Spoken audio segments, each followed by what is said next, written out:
In the summer of 1968, hundreds of letters began flooding the offices of the New England Journal of Medicine. The senders were doctors, scientists, and ordinary Americans describing the same mysterious cluster of symptoms. Numbness in the neck, heart palpitations, a throbbing headache appearing roughly 20 minutes after eating dinner at a Chinese restaurant. Journalists blamed Chinese food. Politicians demanded investigations. An entire industry braced for collapse.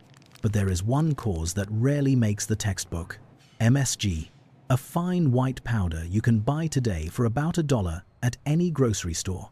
And here is the strange part: nearly the entire story was wrong, and tracing exactly how it went wrong leads you into one of the most buried, most consequential stories in the history of modern food. So how did a simple molecule discovered in a bowl of seaweed soup in Tokyo become the center of public panic, trade war, and a global agricultural revolution that reshaped what billions of people eat every single day? To understand MSG, you have to start with biology. The human body contains roughly 1.5 kilograms of free glutamate at any given moment. That is enough to fill a small bag of seasoning powder. Your brain needs it to transmit nerve signals. Your muscles need it to synthesize protein. Your immune system needs it to maintain the lining of your small intestine. Without glutamate, your body begins to break down. Not slowly.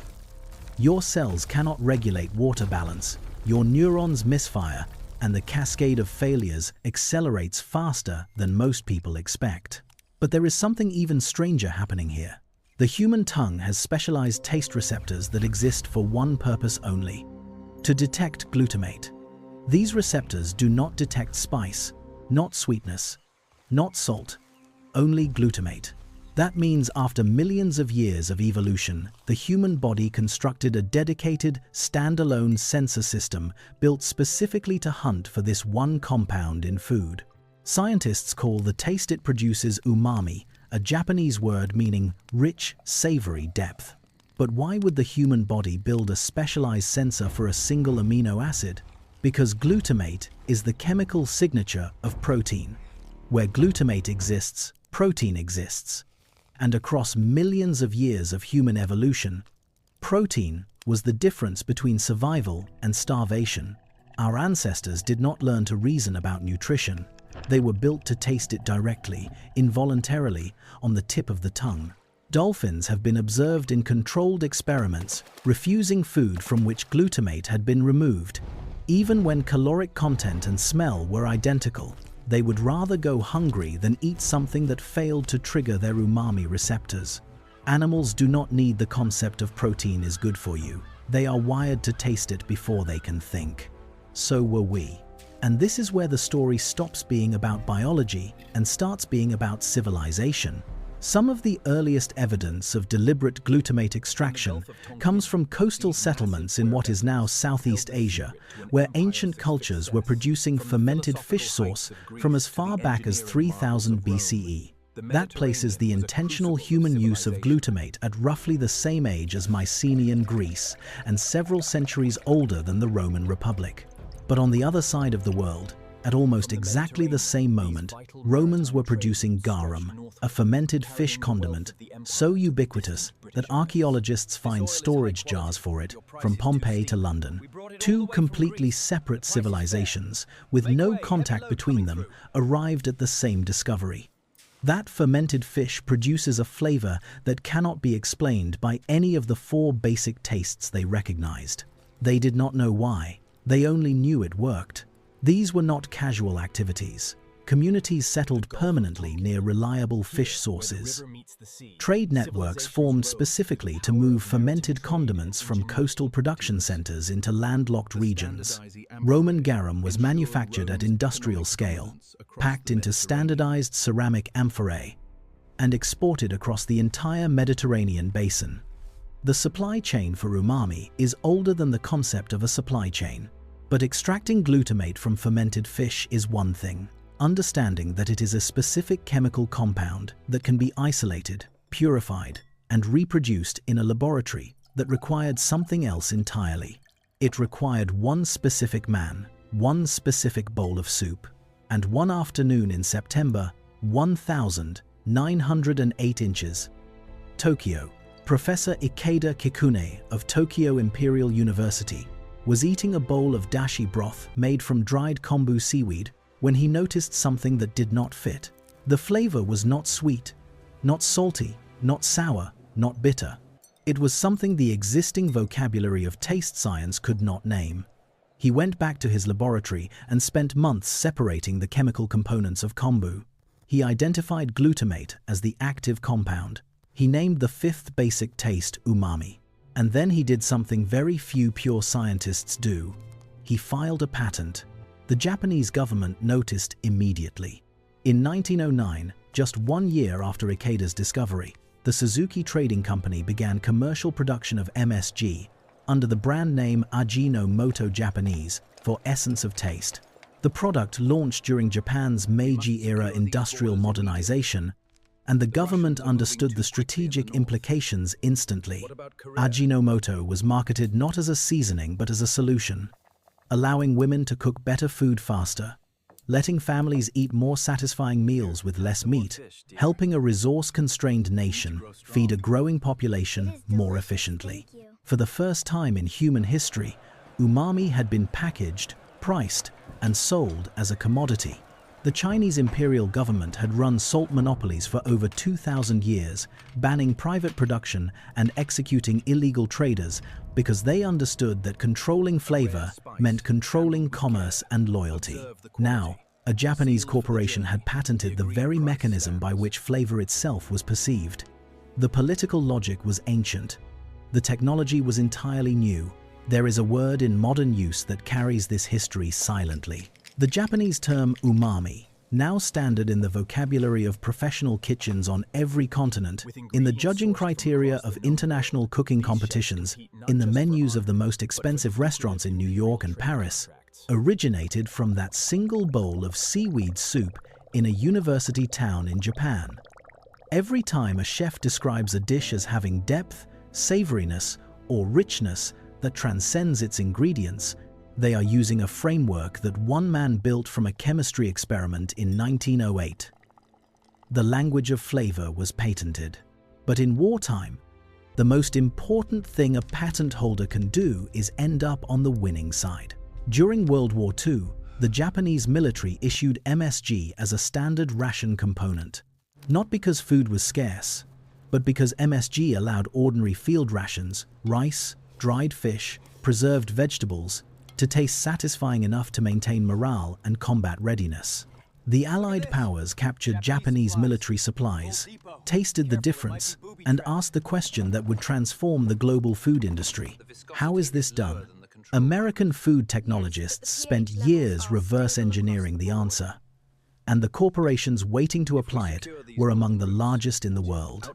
While Japan was building the Ajinomoto empire, an entirely different trade network was taking shape across the other side of the Pacific through landscapes no one would have associated with flavor.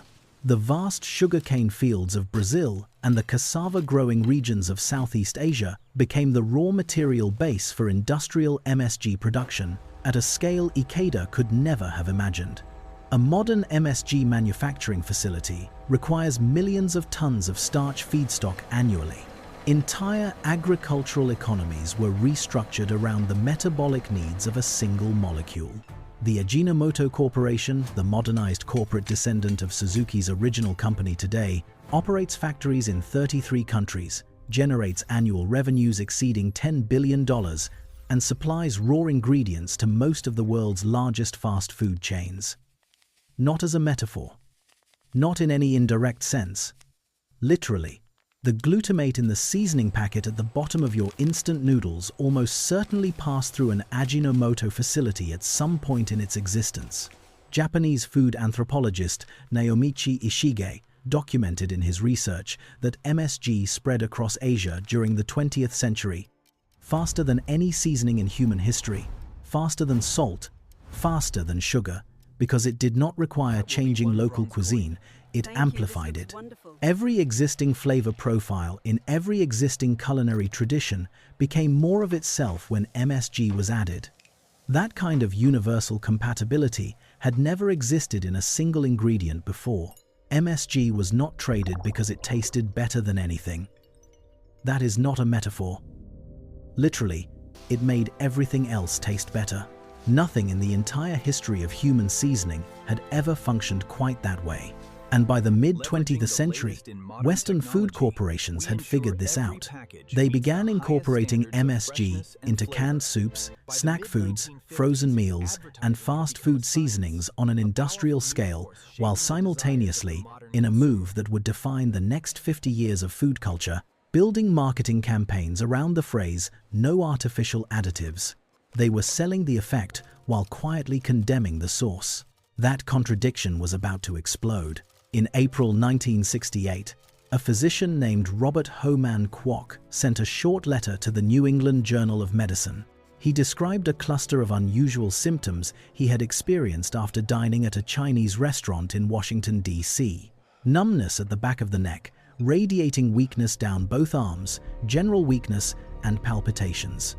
He proposed several possible causes: excessive sodium from soy sauce, the cooking wine, the fact that he had simply eaten too much. He mentioned MSG as one of several candidates. The media heard only MSG. Before 1968, MSG was sold openly in American grocery stores, marketed under brand names like Accent, widely used in home cooking, and considered a standard pantry item.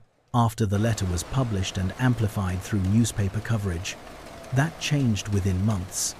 By 1970, MSG sales in American retail markets had fallen by roughly 40%. By the early 1980s, Chinese restaurant owners across the United States were posting no MSG signs as an economic survival tactic, not because they had stopped using it, but because the sign was cheaper than losing customers. The signs were marketing. The kitchens were a different story. What happened in those kitchens over the following decades was a form of quiet economic warfare. Restaurant owners increased sodium from alternative sources: soy sauce, oyster sauce, seasoned salts, garlic powder to replicate the flavor that MSG had provided, while publicly claiming they no longer used it. Their customers' bodies received the same glutamate. In many cases, they received significantly more total sodium. Nothing changed biochemically. Only the story changed. And that story had a cost that ran far deeper than restaurant economics. The fear spread far beyond Chinese food. Food manufacturers who had been quietly using MSG for decades began removing it from ingredient labels and replacing it with substances like hydrolyzed vegetable protein, autolyzed yeast extract, and natural flavors, all of which contain free glutamate at concentrations comparable to or exceeding MSG. They were not removing the molecule. They were removing the name. The American consumer was afraid of a word, and the industry discovered that fear of a word is far easier to manage than fear of a compound. Some researchers later argued that the campaign against MSG created measurable public health damage because it drove sodium consumption upward through less regulated, less labeled channels. The war was not fought in laboratories. It was fought in marketing departments and on restaurant menus. And the casualty was the ability to have an honest conversation about what is actually in our food. Kenji Lopez Alt understood this. He understood that MSG had become not just a disputed ingredient, but a symbol for a deeper question about whose food gets the benefit of the doubt, about which cuisines are considered sophisticated and which are considered suspicious, about who gets to decide what is clean and what is dangerous. The ingredient that had sustained Asian cooking for over a century needed to prove its innocence, while salt, butter, and refined sugar were simply assumed to be safe. The injustice was not subtle, and it required no complicated argument to explain. In 2019, Lopez Alt chef, food writer, and one of the most methodologically rigorous voices in American culinary journalism, published a piece that circulated across the internet and into mainstream press coverage. He did not write like a scientist.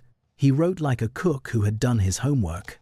He made the same dish twice, once without MSG, once with MSG added at a concentration matching the free glutamate content of aged Parmesan cheese.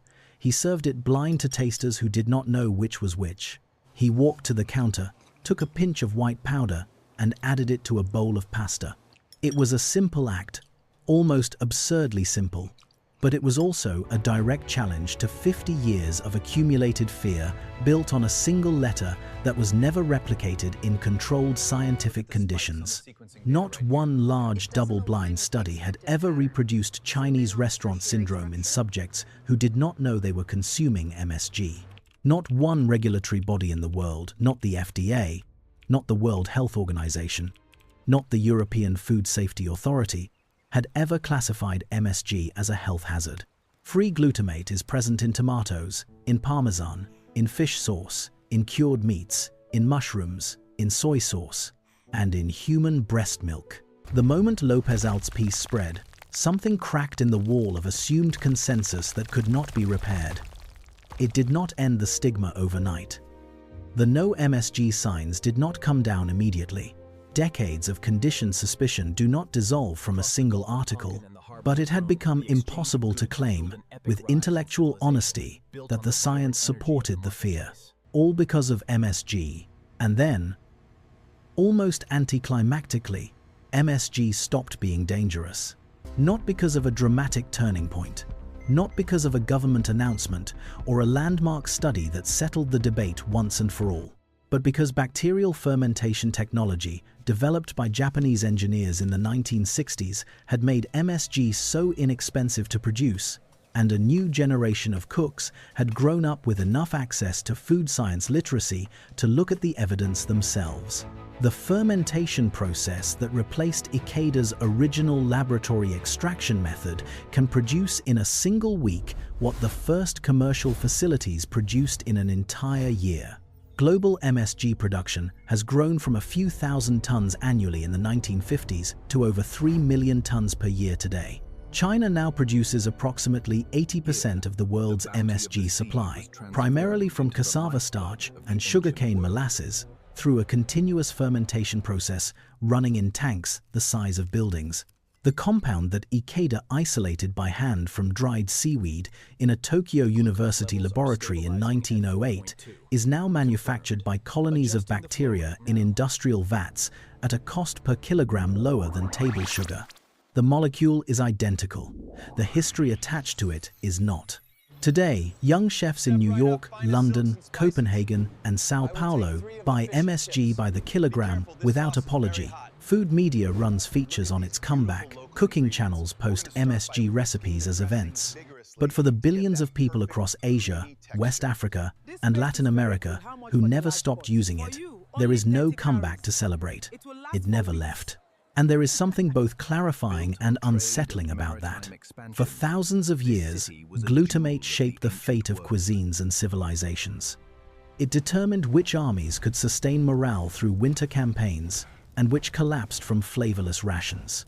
It decided which food cultures were considered sophisticated and which were pathologized as health hazards.